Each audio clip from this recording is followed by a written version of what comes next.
Good morning students. स्वागत है आप सभी का हमारे official YouTube channel NBGN education पर। और 9th क्लास का टॉपिक जहां हमने क्लासरूम में छोड़ा था उससे नेक्स्ट स्टार्ट करते हैं। और आपको थॉमसन मॉडल के बारे में थॉमसन मॉडल तक क्लास में बता दिया गया था कि थॉमसन ने क्या क्या आपको बताया था। थोड़ा सा मैं आपको रिवाइज करवा देता हूँ। तो जे थॉमसन ने बताया था कि जो आपका एटॉमिक स्ट्रक्चर है, एटॉमिक स्ट्रक्चर है उसमें क्या है, उसने बताया था कि जो एटम होता है वो जस्ट लाइक वाटरमेलन और एक केक या एक तरबूज या एक केक की तरह होता है। In which electrons are embedded in it, और इलेक्ट्रॉन उसके अंदर दसे हुए होते हैं। तो ये था एटॉमिक मॉडल किसका, थॉमसन का। एटॉमिक स्ट्रक्चर के बारे में जो हमें जानकारी देता था। तो ये फेल हो गया था क्योंकि इसने कुछ नहीं बताया कि इसके डिटेल के बारे में कि इलेक्ट्रॉन क्यों दसे हुए हैं, किस प्रकार से ये डिवाइड होते हैं। तो इससे नेक्स्ट जो व्यक्ति आया था इस चीज़ को डिस्क्राइब करने के लिए, उसका नाम था रदरफोर्ड। उसका नाम था रदरफोर्ड।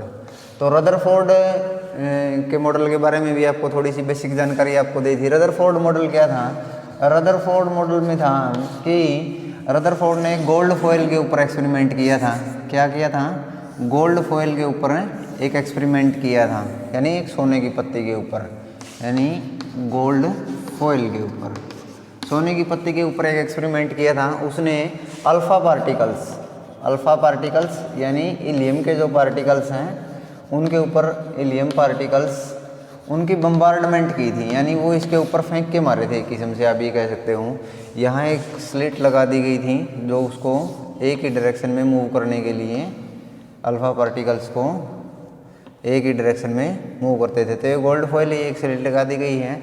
यहाँ से कोई सोर्स से हमने क्या किया है, अल्फ़ा पार्टिकल्स को फेंका है। अल्फ़ा पार्टिकल्स को फेंका किसके ऊपर है, गोल्ड फॉइल के ऊपर। तो आपको पता है कि अल्फ़ा पार्टिकल्स के ऊपर कौन सा चार्ज होता है, पॉजिटिव चार्ज, यानी इसके ऊपर धनात्मक आवेश होता है।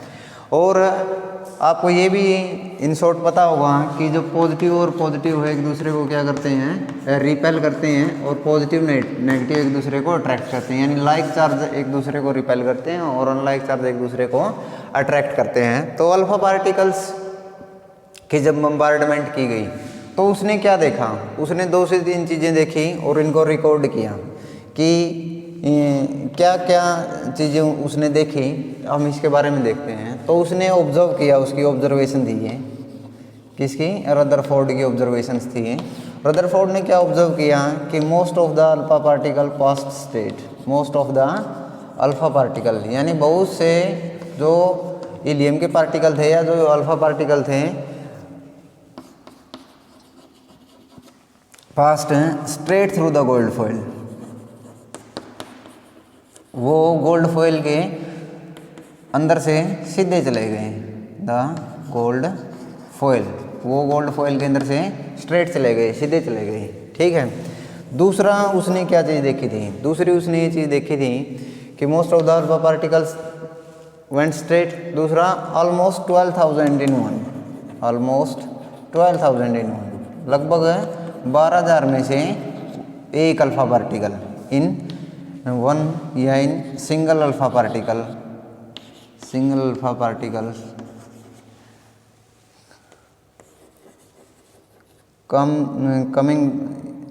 कम्स बैक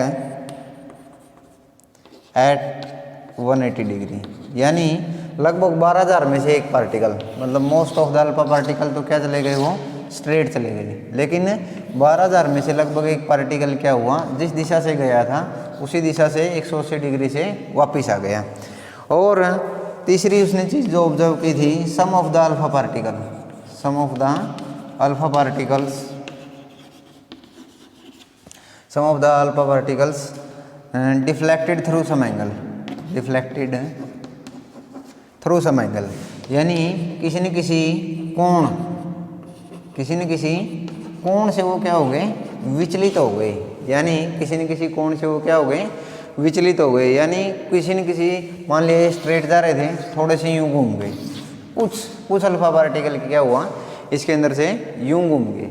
ठीक है, तो इसके आधार पर, इन ऑब्जर्वेशन के आधार पर उसने क्या दी, अपनी प्रेडिक्शन दी कि एटॉमिक स्ट्रक्चर किस प्रकार से हो सकता है, और उसने अपनी जो प्रेडिक्शन दी थी एटॉमिक स्ट्रक्चर के बारे में कि किस प्रकार से वो हो सकता है, एटॉमिक स्ट्रक्चर अंदर से एटम किस प्रकार से हो सकता है।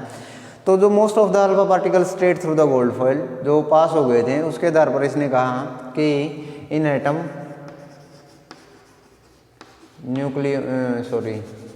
जो आपके प्रोटॉन्स हैं are concentrated at very small area lies in between the atom. उसने कहा कि जो प्रोटॉन्स हैं वो क्या करते हैं, वो बिल्कुल बीच में रहते हैं और बिल्कुल थोड़े से एरिए में ही प्रोटॉन इसके अंदर रहते हैं। कारण क्या था, कारण ये था कि आपको पता है कि बहुत से अल्फा पार्टिकल स्ट्रेट चले गए और अल्फा पार्टिकल के ऊपर पॉजिटिव चार्ज होता है और protons which lies in the nucleus वो क्या करते हैं, वो भी उनके ऊपर भी, प्रोटॉन के ऊपर भी पॉजिटिव चार्ज होता है। यदि वो ज़्यादा एरिया के अंदर होते हैं तो अल्फा पार्टिकल और पॉजिटिव चार्ज के बीच में क्या होती, रिफ्लेक्शन होती, लेकिन वो बहुत से अल्फा पार्टिकल सीधे चले गए। तो इसका मतलब ये तो बहुत छोटे से एरिया के अंदर ही रह गया, अदरवाइज वो इससे टकरा के कुछ कहीं न कहीं जाते वापस। ठीक है, समझ गए। दो बातें इसके अंदर ही आ गई कि जो प्रोटॉन्स हैं वो कंसंट्रेटेड रहते हैं एट द सेंटर, और उस पोर्शन को हम क्या बोलते हैं, न्यूक्लियस बोलते हैं। या न्यूक्लियस की डेफिनेशन भी बता सकते हैं हम, protons are lies at the centre called nucleus. Proton जहाँ रहते हैं उस जगह को हम न्यूक्लियस बोलते हैं। तीसरी जो बात उसने देखी थी और उसने इसके बारे में बताया था, क्या थी वो, कि दो बातें तो यहाँ से क्लियर हो गई कि प्रोटॉन्स आपके सेंटर के अंदर रहते हैं और प्रोटॉन्स के ऊपर पॉजिटिव चार्ज होता है और वो बिल्कुल थोड़े से एरिया के अंदर रहते हैं। तीसरी जो चीज़ उसने बताई थी, उसने उसके बारे में बताया था इलेक्ट्रॉन के बारे में। ठीक है, और वो उसकी एक कमी भी थी। तो तीसरी चीज़ हम ये भी कह सकते हैं, इसके आधार पर उसने क्या आइडिया लगाया होगा, इसके आधार पर कि some of the alpha particle deflected through some angle. इसका मतलब है कि वो अल्फा पार्टिकल जो न्यूक्लियस के पास जा रहे थे, वो थोड़ी सी क्या करते हैं, मतलब रिपल्सन को फेस करते हैं और अपने जो पाथ है उसको थोड़ा सा डिफ्लेक्ट कर लेते हैं कुछ एंगल के द्वारा। नेक्स्ट इसने क्या बताया था, इसने बताया था इलेक्ट्रॉन के बारे में। इलेक्ट्रॉन के बारे में इसने अपनी प्रेडिक्शन दी थी कि इलेक्ट्रॉन कहाँ रहते होंगे इसके अंदर।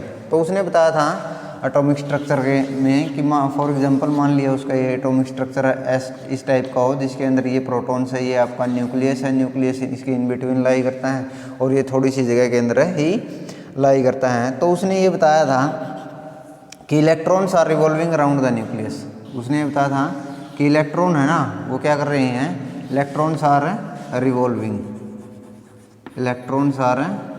Revolving around the nucleus.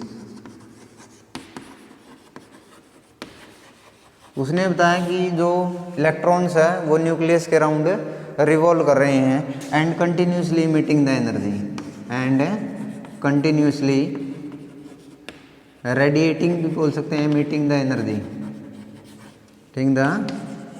Energy. और ये बताया कि लगातार वो क्या कर रहे हैं, ऊर्जा छोड़ रहे हैं।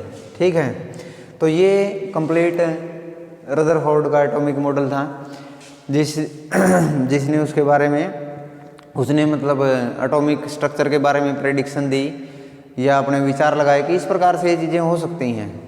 तो इस एटॉमिक मॉडल के अंदर कुछ बाद में कमियां भी निकाली दूसरे साइंटिस्टों ने। तो उसके अंदर आ जाती है what are the limitation of Rutherford atomic model. Rutherford के एटॉमिक मॉडल की कमियां क्या हैं। रदरफोर्ड के एटॉमिक मॉडल की एक ही कमी थी जो वो एक्सप्लेन नहीं कर पाया था, और वो ये थी कि वो इलेक्ट्रॉन के बारे में नहीं बता पाया था। ठीक है। तो इसकी लिमिटेशन क्या थी, इसकी कमियां क्या थी? तो इसकी लिमिटेशंस हैं, इसकी जो कमियां हैं वो यही हैं कि electrons are revolving around the nucleus and continuously radiating the energy. ये बात है किसने कही थी?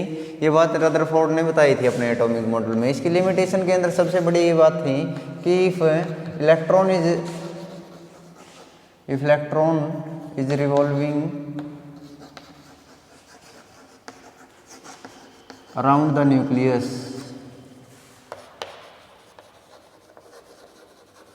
with continuously emitting energy, continuously क्या है वो एमिट कर रहा है एनर्जी को,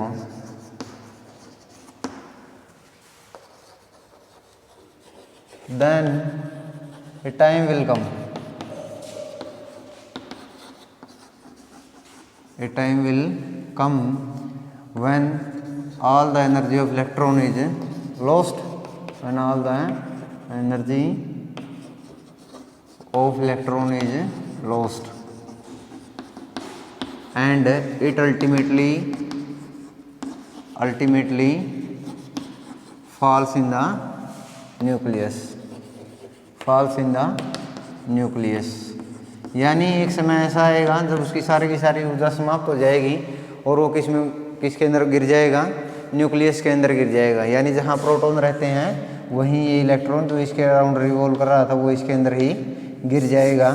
लेकिन ऐसा कभी भी नहीं होता, इलेक्ट्रॉन्स हैं वो कंटिन्यूसली क्या करते रहते हैं? रिवॉल्व करते रहते हैं। तो इस बात को रदरफोर्ड एक्सप्लेन नहीं कर पाया था कि क्यों ये इलेक्ट्रॉन्स रिवॉल्व करते रहते हैं, कौन सी ऐसी फोर्स है that is responsible for revolving the electron around the nucleus. तो ये आपकी limitation of Rutherford atomic model.